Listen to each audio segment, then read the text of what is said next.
Quiero compartir con ustedes un texto que el Señor pues ha venido recordándome en estos tiempos, sobre todo en esta nueva etapa que estamos de alguna manera preparándonos para salir de nuevo, para el reinicio, después de haber estado en esta cuarentena.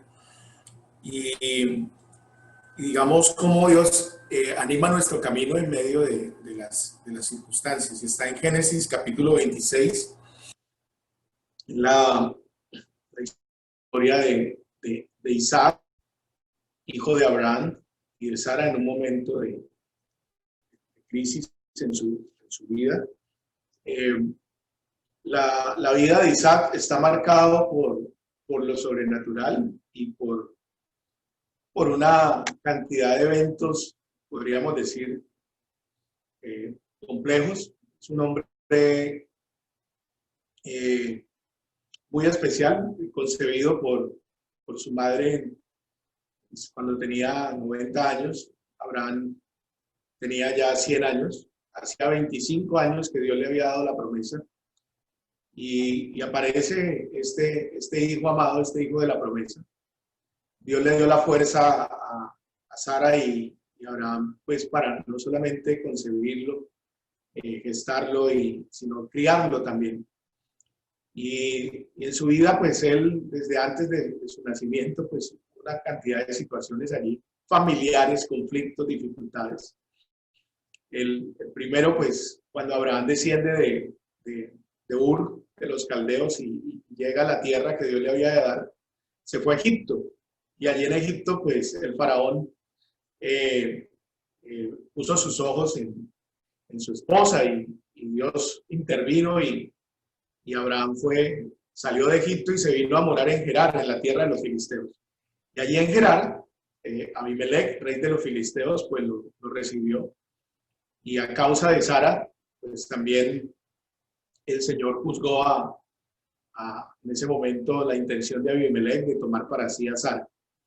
En parte, pues, por la mentira que Abraham había planteado al decir que era su hermana, aunque en la práctica lo era, su media hermana, pero también era su esposa. Entonces, luego viene la concepción de Ismael, y en ese contexto, pues nace Isaac. Luego Isaac, más o menos en sus 40, muere Sara, se casa con Rebeca, su esposa, y comienza también otra etapa, ¿no? En su vida de dificultades. Rebeca era estéril, él ora y concibe, y tiene un embarazo muy difícil, con dos hijos, dos gemelos, Esaú y Jacob, que se peleaban desde el vientre. Ya llegamos al capítulo 26, donde ya ha muerto Abraham, ha muerto Sara, y han quedado atrás los días aún en que en su juventud Isaac había sido ofrecido en sacrificio, en la misma certeza de fe de su padre, y lo ha acompañado en todo ese peregrinaje allí en ese lugar que fue Gerar, ¿no? para ellos habitar. Y dice el 26:1, dice: después hubo hambre en la tierra, además de la primera hambre que hubo en los días de Abraham. Y se fue Isaac a Abimelec, rey de los filisteos, en Gerar. Y se le apareció Jehová y le dijo: no desciendas a Egipto, habita en la tierra que yo te diré, habita como forastero en esta tierra, y estaré contigo y te bendeciré. Porque a ti y a tu descendencia daré todas estas tierras, y confirmaré el juramento que hice a Abraham tu padre. Multiplicaré tu descendencia como las estrellas del cielo, y daré a tu descendencia todas estas tierras. Y todas las naciones de la tierra serán benditas en tu simiente. Por cuanto oyó Abraham mi voz y guardó mi precepto, mis mandamientos, mis estatutos y mis leyes. Y dice el verso 11, verso 12, dice: y sembró Isaac en aquella tierra, y cosechó aquel año 100 por 1, y le bendijo Jehová. El varón se enriqueció y fue prosperado, y se engrandeció hasta hacerse muy poderoso, y tuvo hato de ovejas y hato de vacas, y mucha labranza, y los filisteos le tuvieron envidia. Lo primero que quiero destacar es que una nueva crisis asomó en la vida de Isaac, los días de Isaac. Igual que la crisis que había tenido que afrontar su padre muchos años atrás, para una economía dependiente del pastoreo de ganado y también del campo, del agro, pues una sequía probablemente haya traído esta situación de hambre. Hubo una gran hambre, dice la Biblia, como en los días que hubo en los días de Abraham. Y creo que pues el ser hijos de fe, el ser herederos de las promesas, pues no significa, pues ustedes lo saben, que estamos exonerados de tener que afrontar situaciones críticas, muy difíciles, complejas. Y siempre que estas situaciones aparecen, pues nosotros tenemos que tomar decisiones. La decisión que podemos mirar allí dice que Isaac se fue a Abimelech, rey de los filisteos en Gerar.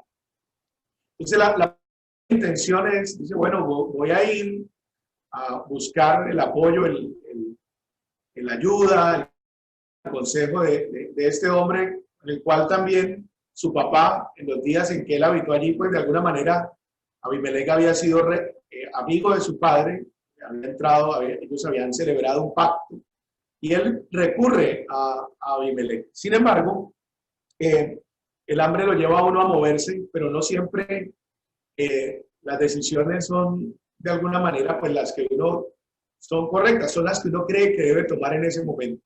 Y esto fue lo que él hizo, ¿no? Esa necesidad lo llevó a moverse y se encontró con Abimelech. Pero lo interesante es cómo la provisión de Dios aparece en el momento. El verso 2 dice, y se le apareció Jehová. Qué bueno cuando Dios viene en esos momentos difíciles de toma de decisiones y aparece, ¿no? Recuerdan, el Señor dice, he venido a buscar, estoy a la puerta y llamo. Siempre Dios está buscando nuestra intimidad, siempre Dios está buscando, siempre se acerca a nosotros. Y en el caso de este hijo de Dios, ya no está Abraham, ya no está Sara, ahora él tiene que llevar adelante el liderazgo, el patriarcado que le corresponde en su generación. Y frente a esta situación de crisis, Dios viene en ayuda. Dios se le aparece, dice, y le apareció Jehová. Y esto es una gran noticia, ¿no? Es realmente un momento de gran refrigerio. Él va a Abimelech, rey de los filisteos, pero el Señor se le aparece en el camino. Y en ese camino el Señor le da unas instrucciones muy específicas, muy particulares. Le dice, no desciendas a Egipto, habita en la tierra que yo te diré. Entonces, dos direcciones o dos instrucciones que el Señor le da muy específicas. La primera, no vayas a Egipto. Egipto era lo natural, era lo lógico, porque todo el año Egipto tiene agua. El río Nilo recoge desde el centro de África y trae al norte, allí en ese lugar donde desemboca allí, forma el delta del Nilo, hay muchos brazos, y todos los sedimentos vienen y hacen de esa tierra una tierra fértil, una tierra productiva.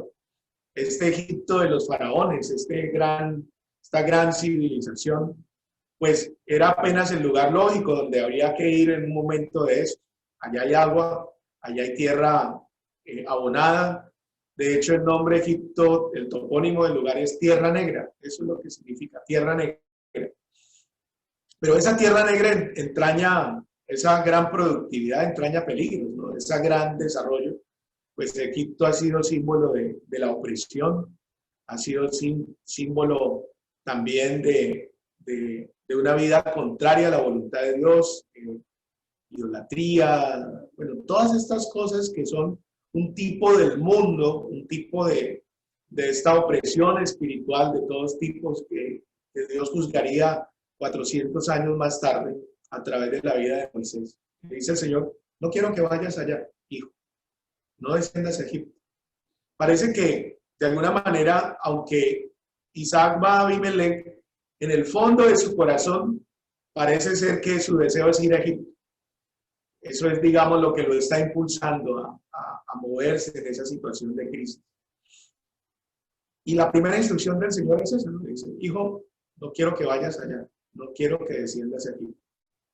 Y lo segundo, le dice el Señor, quiero que habites, dice allí, habita en la tierra que yo te diré. Entonces, lo más importante no es el lugar donde estamos, sino el lugar donde Dios desea que estemos, en la circunstancia que Dios desea que estemos. Dice, quiero que habites en la tierra que yo te diré. ¿Y cuál es la tierra que el Señor escoge para este amado hijo y todo su linaje, toda su descendencia? El verso 3 dice, habita como forastero en esta tierra. Y estaré contigo y te bendeciré, porque a ti y a tu descendencia daré todas estas tierras y confirmaré el juramento que hice a Abraham tu padre. Entonces, la voluntad de Dios en este caso para Isaac es que él habite en Gerar. Mirando el diccionario de términos, de topónimos de lo que significa Gerar, Gerar significa lugar de lucha y peregrinaje. ¿Qué tal el nombre? El Señor le dice, no quiero que vayas a Egipto, pero quiero que te quedes en Gerar. Y Gerar significaba eso, lugar de lucha y peregrinaje. Era además el lugar donde había hambre, donde no había nada, donde la situación había arreciado con mayor impacto frente a esa situación. Noten ustedes que a Jacob después, a Jacob le toca descender muchos años después a Egipto a causa del gran hambre que hubo, y ahí Dios va a usar a José. Pero bueno, parece como un ciclo, ¿no? Abraham, Isaac, Jacob, todos tenemos que enfrentar momentos difíciles. Pero el Señor le dice aquí a su hijo, le dice, quiero que te quedes aquí en Gerar. Y en Gerar, el Señor le hace varias promesas. Le dice, si tú habitas en esta tierra, entonces tienes que habitar de la siguiente manera. Primero, vive en esta tierra como forastero. ¿Sí? Vive como alguien que está allí, que habita allí, pero que no es del lugar. Siempre nosotros se nos ha enseñado a vivir en una visión, una perspectiva de vida eterna, es decir, mirar las promesas que hemos recibido, saber que estamos peregrinando, estamos caminando, pero como dice el libro de Hebreos, estamos buscando la ciudad cuyo arquitecto y constructor es Dios, una ciudad no hecha de manos de hombres, sino una eterna que desciende de los cielos. Pero al mismo tiempo el Señor, aunque nos dice habite como forastero, también nos dice que heredaremos la tierra. Dice que seremos herederos, ¿cierto? También de sus riquezas, de sus promesas. Y eso es bien especial. El Señor entonces le plantea a Isaac, le dice, quiero que te quedes en este lugar. Ahora, las circunstancias son terribles, ¿no? Si uno mira a Gerar, pues ya el nombrecito no lo habilita uno mucho, pero la condición y la circunstancia pues no son las mejores. Pero miren las promesas de Dios, le dice allí el Señor. Si habitas aquí como forastero, te voy a dar compañía. Le dice, estaré contigo, te voy a acompañar.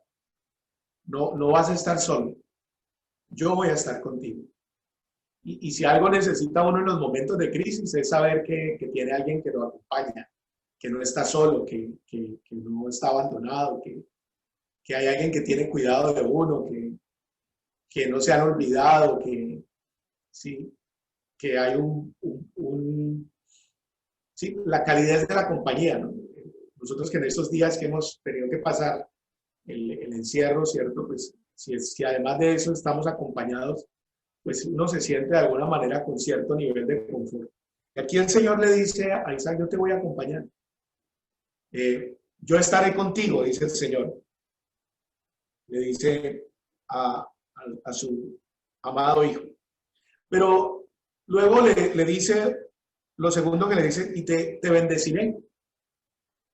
Te bendeciré. Es decir, en esta situación voy a decir bien de ti. No te pongo en este lugar de prueba de peregrinajes para hacerte daño. Mi intención es bendecirte. Dice, te bendeciré. No te estoy maldiciendo, no te estoy dañando. Tal vez el Señor está madurando el proceso de fe, está purificando la fe, pero dice, yo a la postre te bendeciré. Le dice el Señor, te quiero bendecir. También el Señor le dice el Señor, quiero confirmar también contigo el juramento que le hice a tu padre. Es decir, voy a traer a tu vida el cumplimiento de promesas que te anteceden, que son anteriores a ti, porque tú también eres hijo de la promesa. Es decir, la vida de Isaac no es solamente su vida, sino que él también representa una un largo proceso en el cual Dios pensó en la redención de la humanidad y ahora lo está ejecutando a través de Abraham y en este momento continúa a través de su hijo. Porque a través tuyo voy a confirmar el pacto que le hice a tu padre. Nosotros somos herederos de una larga tradición de hombres y mujeres de fe que nos anteceden. ¿Sí? No. En la mente del Señor, en Juan 17, dice que Él oró por nosotros. Dice, Padre, te pido por estos, por los discípulos y por los que han de creer por la palabra de ellos. Allí estábamos nosotros, ahí estaba el Señor pensando el día en que usted y yo creeríamos en el Señor y vendríamos a ser por la fe herederos de las mismas promesas. De alguna manera el trabajo hecho por Abraham continúa ahora en la vida de Isaac. Dice, voy a darte estas tierras, voy a dárselas a tu descendencia. Es decir, Dios también le asegura provisión. ¿Sí? Compañía, bendición, provisión. Dice, te voy a proveer en este lugar de la misma manera que le proveí a tu antepasado, que le proveí a Abraham, porque le prometí que le proveería a él y a su descendencia. Luego el Señor le dice, porque mi propósito es bendecir a través tuyo a todas las naciones. Noten ustedes que la bendición aquí tiene un interés mucho mayor. Dios está viendo el mundo entero. Dios está viendo las naciones de la tierra. Dios está viendo las familias de la tierra. Entonces, no solamente tiene que ver con un propósito personal y familiar, sino que Dios tiene puesta la mirada mucho más allá. ¿Sí? ¿Cómo voy a bendecir al mundo a través tuyo? Le dice el Señor a nuestro amigo Isaac. Y con esa promesa, le recuerda al Señor las condiciones del pacto. ¿Cuáles son esas condiciones? Le dice, quiero que recuerdes, verso 5, dice, por cuanto oyó Abraham mi voz, guardó mi precepto, mis mandamientos, mis estatutos y mis leyes. Es decir, la clave de Abraham fue la obediencia a la fe. La fe lo llevó a obedecer. La fe lo llevó a caminar en esas promesas, en esa dirección. Entonces el Señor le dice a su hijo, a Isaac, le dice, quiero que recuerdes que tu padre me siguió, que tu padre me obedeció. Sigue tú el mismo ejemplo. Y creo que desde muy pequeño, Isaac escuchaba los relatos de cómo había sido concebido. Yo creo que él creció escuchando cómo el papá había salido de Ur, cómo había estado en Harán, cómo la historia de su abuelo Taré. Escuchó las historias de su tío, se me olvidó el nombre del sobrino de Abraham en este momento, de Lot. Le contaban las historias de cómo había estado en Egipto. Él creció escuchando todo esto. Y cuando ya era un niño, un adolescente, pues el Señor le dice, sacrifícame a tu hijo. Yo creo que él recordaba eso. Cuando uno mira el sacrificio, cuando Abraham ofrece el sacrificio a Isaac, noten ustedes, la Biblia dice que los 12 se postraron y adoraron al Señor. Y el niño le pregunta, padre, ¿dónde está el cordero? Le dice, el Señor se proveerá. Pero Abraham amarró a su hijo allí y estuvo dispuesto a sacrificarlo. Pero ustedes no miran que Isaac estaba nervioso, salió corriendo. El instinto de supervivencia lo lleva a uno a eso, ¿cierto? Porque de alguna manera la fe de Abraham y la confianza de Abraham en Dios había sido cimentada también en su hijo. Su hijo también sabía que Dios era poderoso para traerlo aún de entre los muertos. O sea que desde muy temprano Isaac se identificó en la fe de su padre Abraham. Pero ahora que no está él, el Señor le recuerda que Abraham me obedeció. Yo creo que el niño escuchó también la voz del ángel que le decía desde el cielo: Abraham, detén tu mano, ahora sé que me temes. Yo creo que el niño también escuchó cuando el Señor juramentó a Abraham y le dijo: por mí mismo he jurado que de cierto te bendeciré y te multiplicaré. Entonces ahora le llega el tiempo de probar la obediencia también a él. ¿Sí? Sin esto, si no obedecemos, si no nos sujetamos al Señor, pues es muy difícil de alguna manera, aunque Dios quiera bendecirnos, que eso ocurra por lo menos en el momento en que Él desea hacerlo. ¿Qué hizo nuestro amigo? Según el verso 6 dice: habitó pues Isaac en Gerar. Es decir, él escuchó el consejo. Él entendió que debía vivir por la fe. Y por esa razón decidió habitar en ese lugar. Dice: pues yo voy a vivir aquí por lo que mi padre me dice, por la obra, por las promesas que tengo de mi padre. Si miramos las circunstancias, pues eran bien complejas. Y al habitar allí, implica que de alguna manera la intención de su corazón es seguir a Dios en ese proceso. Miren ustedes, hay un hecho allí que voy a omitir, porque pues me interesa destacar lo que hace en el verso 12. Y sembró Isaac en aquella tierra, y cosechó aquel año 100 por 1, y le bendijo Jehová. Hace una cosa extraordinaria: sembrar. Se salió y sembró. Eso es un acto de fe, porque la lógica indicaba que él no debería hacer eso, porque si no hay agua, si están en sequía, pues el poco grano que tienen debe darlo para el mantenimiento de su familia y de los animales que tienen, que le quedan. Pero él toma las semillas preciosas que tenía y las siembra. Y al sembrarla ocurre algo tremendo, y es que el Señor le dio aquel año una cosecha extraordinaria, al 100 por 1. Cada semillita le dio 100 por 1. Es impresionante el Señor, ¿no? Dice: voy a honrar la fe de mi hijo. Casi como que Isaac piensa y dice: bueno, pues yo voy a sembrar estas semillas. No dice que fue la técnica de riego, la técnica de siembra, no. Dice que él salió y sembró. Y el Señor le multiplicó al 100 por 1. Dios siempre va a honrar las acciones de fe. ¿Sí? A Dios no lo mueve ni la queja, a Dios lo mueve, lo impresiona la fe. Muchos de los milagros de la Biblia son tan especiales porque la gente le dijo a Jesús: Señor, quiero que mi hijo, quiero ver, Señor, yo quiero ver. Y el Señor le preguntaba a la gente: ¿y tú crees que yo puedo hacer eso? Sí, Señor, yo creo. Entonces, conforme a tu fe, se ha hecho. ¿Recuerdan esos relatos de los milagros? ¿Sí?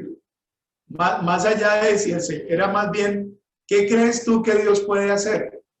Entonces, si tú crees que Dios puede hacerlo, pues parece que Dios le agradó esa intención de su corazón. Como aquella mujer: Señor, pero aún los hijos comen de las migajas. Le dice: oh, mujer, grande es tu fe. O aquel centurión que le dice: yo le digo a mi soldado, ve y viene, y él va y hace lo que yo le digo. Dice: ni aún en Israel le ha dado tanta fe. Y aquí Isaac hace eso, ¿no? Salió y sembró como un acto de fe, como un acto basado en las promesas que Dios le había dado. Y Dios lo bendice de una manera sobrenatural. Recuerden que estos resultados son sobrenaturales. Y de la noche a la mañana, entonces nuestro amigo se convierte en el proveedor de esa zona. Vayan a la tienda de don Isaac, que él tiene grano, y pues no hay plata, pues páguenle con las ovejas. Y dice que el hombre se enriqueció, se ensanchó. Así es el Señor. Pero no se quedó solamente con eso, sino que él siguió un camino muy particular. Dice el Señor que, verso 15, y todos los pozos que habían abierto los criados de Abraham su padre en sus días, los filisteos los habían cegado y llenado de tierra. ya empezaron los problemas. Entonces Isaac empezó a buscar los pozos que había, pero los encontró cerrados. Entonces, parte de lo que él va a utilizar de la bendición que ha recibido es volver a abrir esos pozos. Y en ese proceso de abrir esos pozos le van a reñir los filisteos. Ustedes siguen leyendo allí, dice que encontró un pozo de aguas vivas. Dice el verso 18, y volvió a abrir Isaac los pozos de agua que habían abierto en los días de Abraham su padre, y que los filisteos habían cegado después de la muerte de Abraham, y los llamó por los nombres que su padre los había llamado. Pero cuando los siervos de Isaac cavaron en el valle y hallaron allí un pozo de aguas vivas, los pastores de Gerar riñeron con los pastores de Isaac, diciendo: el agua es nuestra. Por eso llamaron el nombre del pozo Esek, que es contención, porque habían altercado con él. Y abrieron otro pozo y también riñeron sobre él, y llamó su nombre Sidna, esto es enemistad. Entonces, él se dedica a recuperar de alguna manera la herencia que su padre había establecido allí, esos pozos de aguas vivas. Pero cada vez que abría un pozo venían, peleaban y reñían con él. Y él dice: tranquilo, no hay problema, no hay por qué pelear, sigamos. Porque lo importante no era tanto el pozo, sino la bendición que Dios había puesto sobre él. Abrió uno, abrió el otro, le riñeron. Hasta que llegó un momento, el verso 22 dice: y se apartó de allí y abrió otro pozo y no riñeron sobre él, y llamó su nombre Rehobot, y dijo: porque ahora Jehová nos ha prosperado y fructificaremos en la tierra. Allí en Rehobot como que de alguna manera tuvo algo de descanso. Lo que quiero destacar es que Isaac se dedicó a andar también en las obras de su padre, en abrir esos pozos de agua viva. Creo que también nosotros somos de alguna manera llamados de esa manera. El Señor Jesús en Juan 7:34 dice que el que crea en él, de su interior correrán ríos de agua viva, de aguas vivas.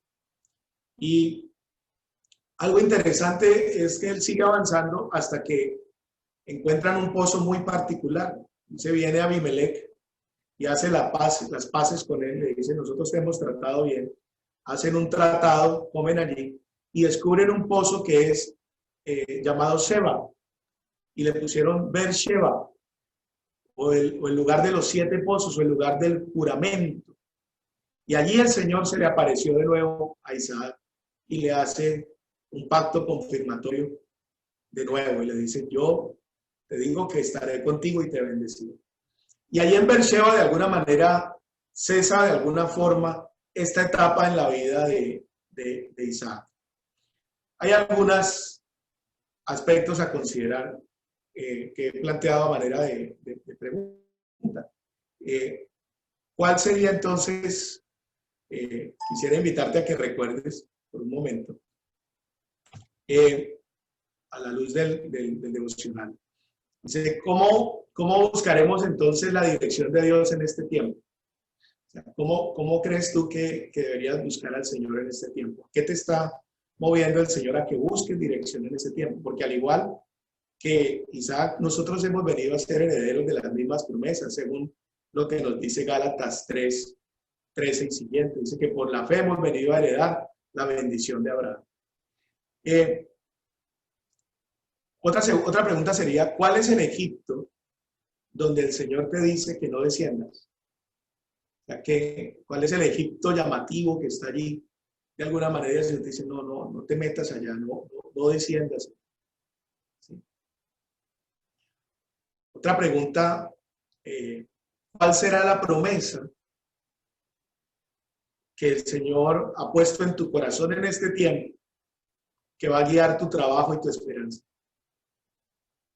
Recuerda que hay muchas promesas que el Señor te ha dado.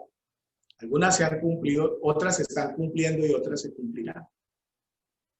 Pero hay una palabra allí en el Señor que ha sembrado en tu corazón.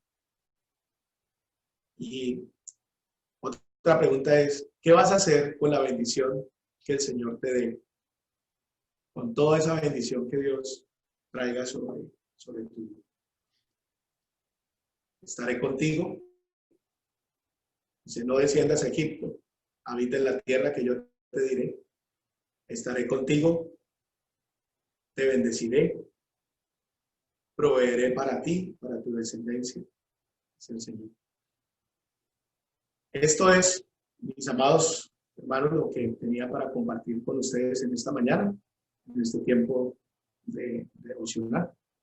Muchas gracias. Invitación.